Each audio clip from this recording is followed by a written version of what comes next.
श्री शिवलीला अमृत अध्याय 11। या अध्यायाच्या पठणात वा श्रवण केल्याने दुर्भाग्य नाश होऊन सकल सौभाग्याची प्राप्ती होईल। शिवलीला अमृत या ग्रंथातील हृदय असं या अध्यायाला मानलं जातं। अध्याय 11 सुरू होत आहे। फार वर्षांपूर्वी काश्मीरमध्ये राज्य करणाऱ्या भद्रसेन राजाच्या दरबारात अतिशय चतुर आणि हुशार असा एक प्रधान होता। राजा भद्रसेन आणि त्याचा प्रधान दोघेही सद्गुणी, सालस आणि भगवान शंकरांवर श्रद्धा असणारे। अत्यल्पाने दोघांनाही भगवान शिवाच्या आराधनेनंतर पुत्र प्राप्त झाले। राजपुत्र सुधर्म आणि प्रधानपुत्र तारक आपल्या वडिलांप्रमाणेच शिवभक्त असल्याने त्यांची ही मैत्री होती। लहानपणापासूनच त्यांची वैराग्य वृत्ती दिसून येत होती। दोघे कुमार 5 वर्षाचे असताना त्यांना राजपरिवारातील चालीरीतीप्रमाणे उत्तम भरजरी आणि रेशमी वस्त्र, अलंकार, सुवासिक अत्तर लावण्यात येत असत। परंतु ते दोघेही त्या सर्वांचा तिरस्कार करून अंगाला भस्म, गळ्यात रुद्राक्षाच्या माळा घालून एकांतात बसून शिवस्मरण करीत। आपल्या पुत्राच्या आवडीनिवडीबद्दल राजा आणि प्रधान दोघेही चिंताग्रस्त झाले। जबरदस्ती करूनही राजपुत्र प्रधानपुत्र आपले व्रत सोडित नाहीत हे पाहून त्यांना वाईट वाटले। एके दिवशी त्रिकालज्ञानी वशिष्ठ मुनींचे नातू पाराशर ऋषी आपल्या शिष्य परिवारासह काश्मीराला आले। पूर्वी यज्ञात सतत विघ्न करतात, ऋषींना आणि अन्य जीवांना त्रास देतात म्हणून पाराशर ऋषींनी राक्षससत्र केले होते। जन्मेजयाने जसे सर्पसत्र करून सर्व सर्पकुळाचा नाश केला, परंतु आस्तिक ऋषींनी मध्ये पडून तो थांबिला, त्यामुळे रावण आणि कुंभकर्णादी राक्षस वाचले। ब्रह्मदेवावर रागावून आवाहन देण्यासाठी विश्वामित्रांनी प्रतिसृष्टी निर्माण केली, परंतु पराशर ऋषींनी विश्वामित्र ऋषींना जर्जर केले होते। पराशर ऋषींचा नातू शुभयोगींद्र भद्रसेन राजाचे कुलगुरू होते।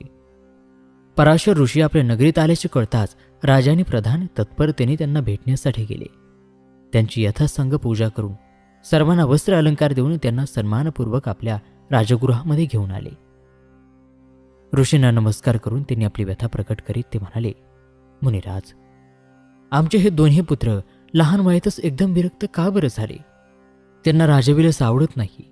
भस्मलेपन, रुद्राक्ष, एकांत शिवभक्ती ही त्यांची आवड पाहून हे दोघे आमच्यानंतर राज्यकारभार नीट करतील की नाही याबद्दल आम्हाला काळजी वाटते। तेवढ्यामध्येच राजपुत्र आणि प्रधानपुत्र तेथे आले। तळपणाऱ्या सूर्यचंद्राप्रमाणे दिसणाऱ्या त्या दोघांना पाहून पराशर ऋषींनी त्यांना जवळ घेतले। त्यांच्याकडे ते टक लावून पाहत राजा आणि प्रधान यांना म्हणाले, हे दोघे या लहान वयात एवढे विरक्त का? याबद्दल मी सांगतो ते ऐका।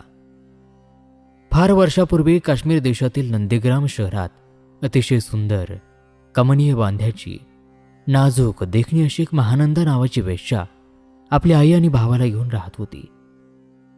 तिच्यासोबत एकदा रतिक्रीडा करायला मिळावी म्हणून मोठमोठे राजे दारामध्ये तिष्ठत असत। महानंदा वेश्या असूनही पतिव्रता होती। एकदा एका पुरुषाला शब्द दिला की सबंध दिवस ती त्याच्या सहवासात घालवी। त्यावेळी मात्र ती इंद्रालाही वश होत नसे। भगवान शिवांची ती निस्सीम भक्त होती। सोमवार, प्रदोष व्रत, शिवरात्र हे व्रत ती नियमितपणे करीत असे। त्या महानंदेने हौसेने कोंबडा आणि माकड पाळले होते। त्याच्या गळ्यामध्ये तिने कौतुकाने रुद्राक्षमाळा घातल्या, त्यांना ती भस्म लावित असे। तिने तिच्या नृत्यशाळेमध्ये एक सुंदर असे शिवलिंग स्थापले। नेहमी कोंबडा आणि माकड तिथे बांधलेले असत। तेथे ब्राह्मण शिवपुराण सांगत तेव्हा ते त्यांच्या कानावर ते पडे। महानंदा पूजा झाल्यावर शिवपिंडीसमोर नृत्य करी, तेव्हा कोंबडा आणि माकड यांना मुक्त करीत असे आणि आपल्याबरोबर त्यांनाही नृत्य करायला लावे। याप्रमाणे महानंदेबरोबर त्या 2 प्राण्यांना आपोआप शिवभजन घडू लागले।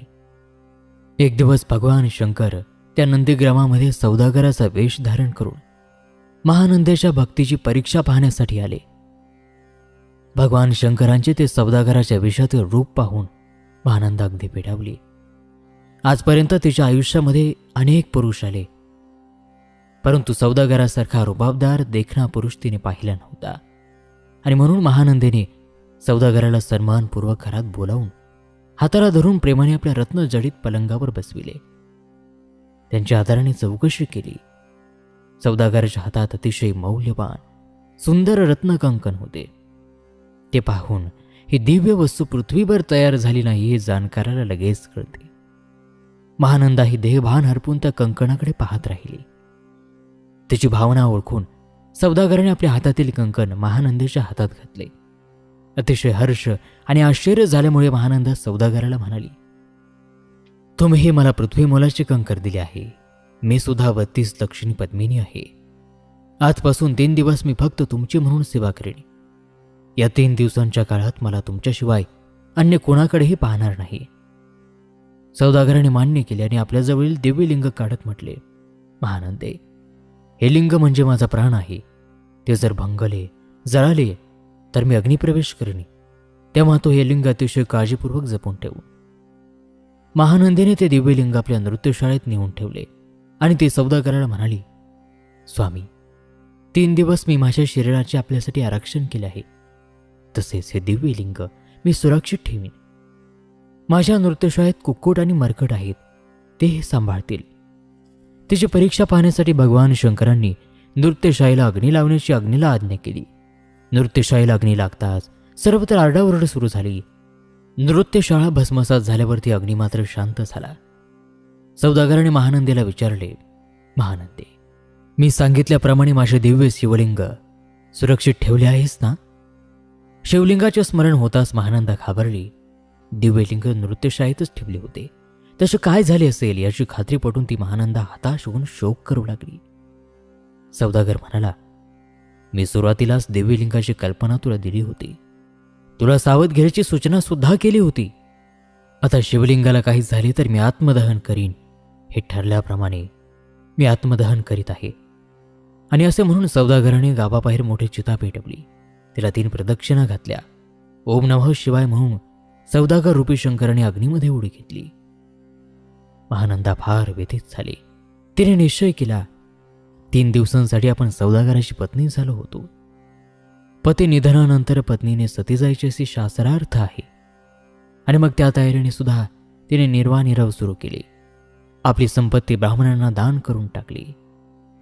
स्नान करून सर्वांगाला भस्म चर्चिले, रुद्राक्षाच्या माळा घातल्या आणि हर हर महादेव या नामाचा जप करीत त्या अग्नीमध्ये तिने उडी घेतली. क्षितिजावर सूर्य उगवावा तसे भगवान शंकर त्या अग्नीतून प्रकट झाले. त्यांनी आपल्या 10 भुजा पसरून महानंदेला अग्नीत उडी घेताच वर्षभर चेंडूप्रमाणे झिलून घेतले. भगवान शिव म्हणाले, महानंदे, सौदागराचे रूप घेऊन मी तुझ्या भक्तीची पावित्र्याची परीक्षा घेतली. तू परीक्षेत खरी ठरलीस. मी तुझ्यावरती प्रसन्न झालो आहे. आता तू तुला हवे ते माग.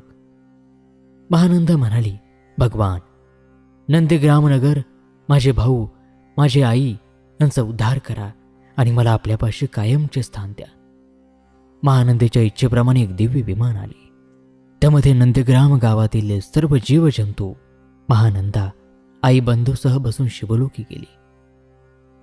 महानंदेची गोष्ट ऐकण्यात तल्लीन झालेल्या राजा आणि प्रधान यांना पराशर ऋषी म्हणाले, राजा, गेल्या जन्मी महानंदेचे आवडते कुक्कुट मरकट असणारे, ज्यांना महानंदेच्या सहवासामुळे शिवपूजन घडले, त्या पुण्य संचयाने ते या जन्मी राजपुत्र सुमेध आणि प्रधानपुत्र तारक झाले आहेत.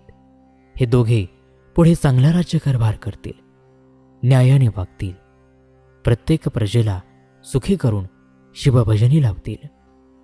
पराशर ऋषींची वाणी ऐकून राजा आणि प्रधान यांना आनंद झाला आणि मुनिवरांना साष्टांग नमस्कार करून ते म्हणाले, गुरुदेव, अशा पुत्रांचे आम्ही जनक आहोत याचा आम्हाला अभिमान वाटतो. पराशर ऋषी ध्यान लावून बसलेले पाहून राजा चिंतावून म्हणाला, ऋषीवर्य, आमच्या मुलांच्या भविष्यात काही अप्रिय घटना असल्या तरी आमची तयारी आहे. ते सारं काही ऐकण्याची, जे अटल आहे ते स्वीकारलंच पाहिजे. तेव्हा पराशर ऋषी म्हणाले, राजा, जे सत्य आहे तेच मला सांगितले पाहिजे, नाहीतर माझ्या ज्ञानाला, साधनेला खोटेपणाचा दोष लागेल. म्हणून ऐक. विधिलिखिताप्रमाणे तुझ्या पुत्राला 12 वर्ष पूर्ण झाल्यावर 7व्या दिवशी मृत्यूयोग आहे. त्याप्रमाणे आजपासून 7व्या दिवशी सूर्य मध्यान्ही आल्यावर तो मृत्यू पावेल. ऋषींचे हे वाक्य ऐकताच राजा भद्रसेन मूर्छित होऊन पडला.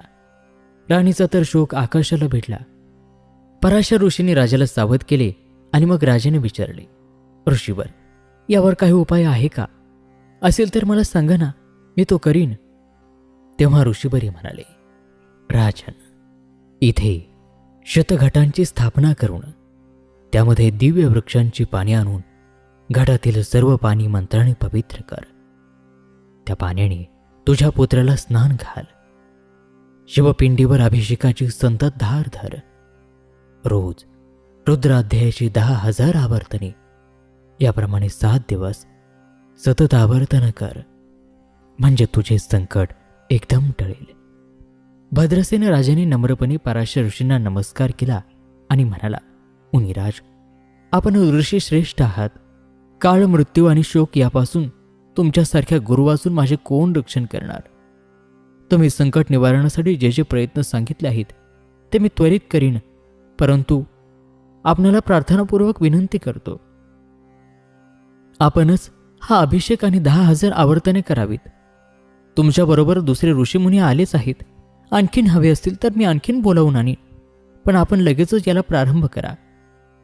मग राजा भद्रसेनाने पराशर ऋषींच्या आज्ञेनुसार 1000 ब्राह्मणांना बोलावले. सर्व ब्राह्मण उत्तम प्रकारचे शिवभक्त, विद्वान, सदाचार्यांनी परधन परश्री यांच्यावरती आसक्ती न धरणारे होते.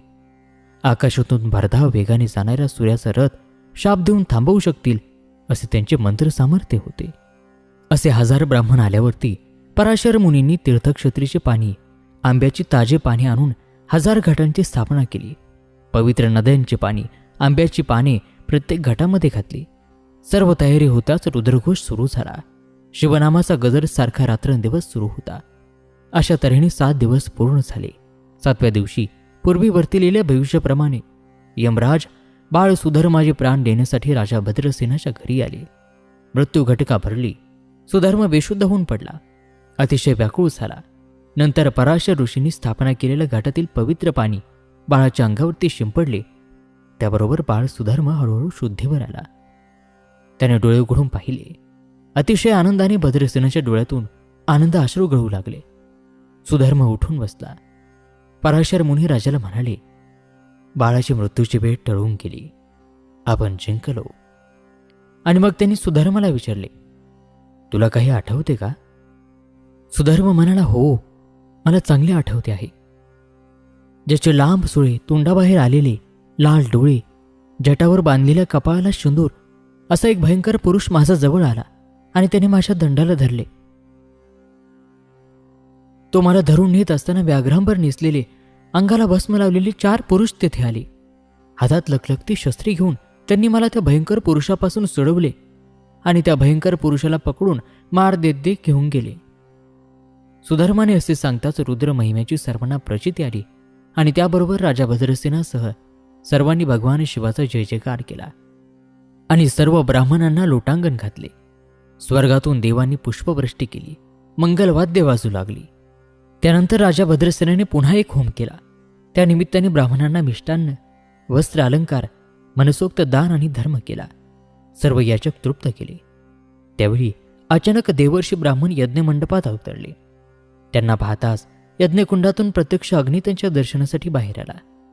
पराशर ऋषी राजा भद्रसेनासह सर्वांनी त्यांना आदरपूर्वक नमस्कार केला. त्यावेळी नारद मुनी म्हणाले, मी स्वर्गातून पृथ्वीवर येत असताना वाटेत भगवान शिवांचे 4 दूत मी पाहिले. मृत्यूला ते बांधून नेत होते. मी चौकशी केली तेव्हा कळले की तुमच्या पुत्राचे मरण चुकले आहे. रुद्रानुष्ठान करून तू फार धन्य झाला आहेस राजन. तुझ्या पुत्राच्या रक्षणासाठी शिवाने वीरभद्रेला पाठविले होते. देवर्षी नारदांचे बोलणे ऐकून भद्रसेनाला फार आनंद झाला. त्याने लीनतेने वारंवार नमन केले, लोटांगण घातले.